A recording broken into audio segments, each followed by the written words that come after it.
دروغ خنده دار چند روزی و میگذرونم موهامو میبندم شاید یادم بره پریشونم با این دروغ خنده دار چند روزی و میگذرونم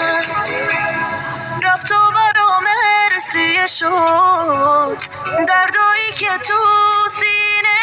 ریخت حالم مثل آتیش اون چوبم تو این شومینه ریخت دیروزمون یادت بیاد اون خاطرات